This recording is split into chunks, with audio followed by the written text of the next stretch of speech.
আপনার দোকানে কি কাঁঠাল আছে? না, নেই। আপনি কি কাঁঠাল বিক্রি করেন? না, আমি কাঠল বিক্রি করি না। আপনার দোকানে কি কাঁঠাল আছে? এই, তুই কি আমার সাথে ফাইজলামি করতাছস? আর একবার কাঠলের কথা কইলে আমি সুই সুতা দিয়ে তোর মুখ সেলাই করে দিব। আপনার দোকানে কি সুই আছে? না। আপনার দোকানে কি সুতা আছে? না। আপনার দোকানে কি কাঁঠাল আছে? ইস, এটা কি যাওরা রে, ভাগ এখান থেকে।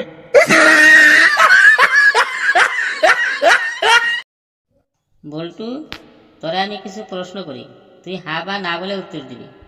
সব প্রশ্নের উত্তর হ্যাঁ বা না দিয়ে কি দেওয়া যায়? অবশ্যই দেওয়া যায়। তাহলে আমি আপনাকে একটি প্রশ্ন করি, আপনি হ্যাঁ বা না দিয়ে উত্তর দিবেন। হ্যাঁ, কর। আপনি কি আগের মতো জুতা চুরি করেন? কিরে, তুই ফাঁকা রাস্তায় বাস অ্যাক্সিডেন্ট করলি কেন? স্যার, আমি তো ভালো মতোই বাস চালাচ্ছিলাম, হঠাৎ করে একটা পাগল এসে রাস্তার মাঝে নাচতে শুরু করলো। আমি ভাবলাম যদি পাগলটাকে বাঁচাতে চাই তাহলে বাসের মানুষগুলো মারা যাবে, আর যদি বাসের সবাইকে বাঁচাতে চাই তাহলে পাগলটাকে মারতে হবে। তাই আমি সিদ্ধান্ত নিলাম একজনকে বাঁচানোর থেকে সবাইকে বাঁচানো ভালো। তাহলে বাসটা গাছের সাথে ধাক্কা খেলো কিভাবে? স্যার, আমি যখন পাগলটাকে মারতে গেলাম তখন ওই পাগলটা গাছের পিছনে দাঁড়িয়ে আছিল।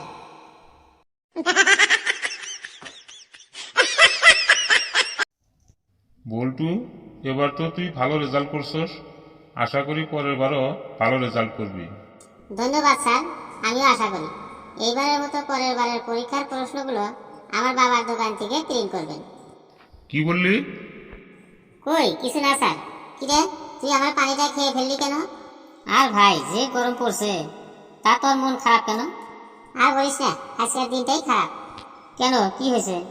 আজকে গার্লফ্রেন্ডের সাথে ব্রেকআপ হলো, তারপর রাস্তায় আমার গাড়িটা নষ্ট হয়ে গেল, যার ফলে অফিসে দেরি করে যাওয়ায় আমাকে চাকরি থেকে বের করে দিল। বাসায় ফেরার সময় কিছু ছিনতাইকারী আমার টাকা পয়সা সব নিয়ে গেল। চিন্তা করলাম এই জীবন আর রাখবো না, তাই কোনো মতে 10 টাকা জোগাড় করে পানিতে বিষ মিশিয়ে খেতে নিলাম, সেটাও তুই খেয়ে ফেললি।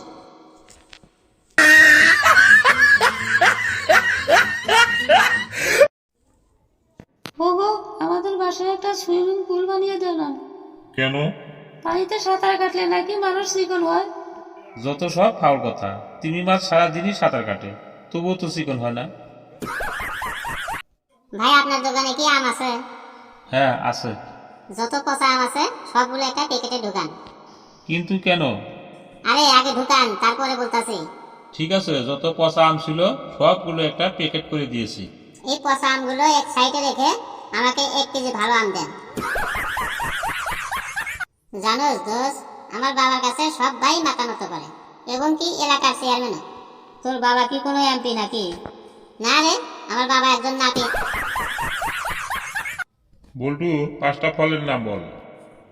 আমি তো মাত্র 2টা ফলের নাম জানি। কি রে, বলস না কেন? 2টা আপেল, 3টা কমলা। আচ্ছা বল্টু, এমন একটা জিনিসের নাম বল যেটা পুরুষে বানিয়েছে কিন্তু সেখানে পুরুষ মানুষ যেতে পারে না। Sir, ladies toilet. আচ্ছা বল্টু, ধরে নে তোর কাছে 10 টাকা আছে, সেখান থেকে কেউ 2 টাকা নিয়ে গেল, তাহলে তোর কাছে কয় টাকা থাকে? 10 টাকা থাকে। আরে কিভাবে 10 টাকা থাকে? 2 টাকা তো নিয়ে গেল একজনে। আমার কাছে থেকে টাকা নিয়ে যাবে, আপনি এটা ভাবলেন কিভাবে? আরে মনে কর কেউ তোর কাছ থেকে জোর করে 2 টাকা নিয়ে গেল, তাহলে কত থাকে? 10 টাকা আর একটা লাশ।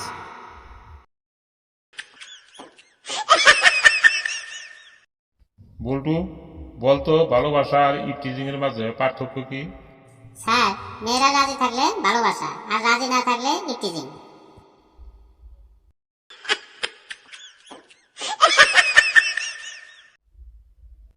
তা তুই কি ইপটিজিং করস? ইপটিজিং করতে যাবো কেন স্যার? আপনার মেয়ে তো রাজি আছে। ও যাওরা, কথা ভালো করি কবু।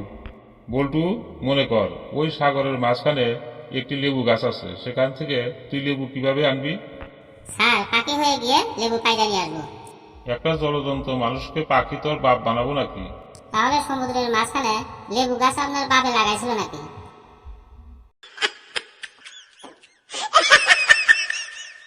বলতো আমরা মেয়েদের কি দেখে বলতে পারি যে ওরা মেয়ে মানুষ? স্যার, ওদের বড় বড়। ধেট, ক্লাসের মধ্যে তুই এসব কি বলতাছস? স্যার আপনি শুধু নেগেটিভ ভাবেন। আমি বলতাছি ওদের বড় বড় চুল দেখে আমরা চিনতে পারি ওরা মেয়ে মানুষ। কাকা আমি পরীক্ষায় A+ পাইছি। কিরে, তোমাকে তো আমি কোনোদিন পড়তেই দেখলাম না, তবুও তুমি A+ পাইলা কেমনে?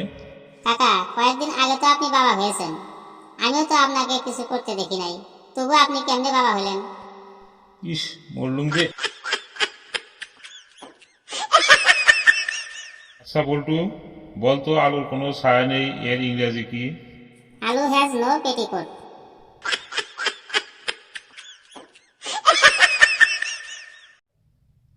বল্টু, মনে কর তোর মায়ে তোরে 2টা রুটি খাইতে দিল, তুই 2টা রুটি খাওয়া ফেললি, তাহলে কি থাকে? স্যার বাঁচে থাকে।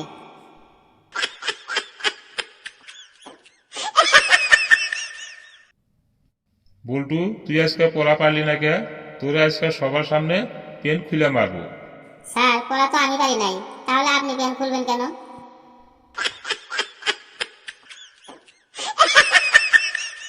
তা সাহেব আমার একটা প্লাস্টিকের বালতি ভাঙছে, আপনি তাড়াতাড়ি ঠিক করে দেন তো। আপনি কি জানেন আমি কি করি? হ্যাঁ জানি, আপনি প্লাস্টিক সার্জারি করেন।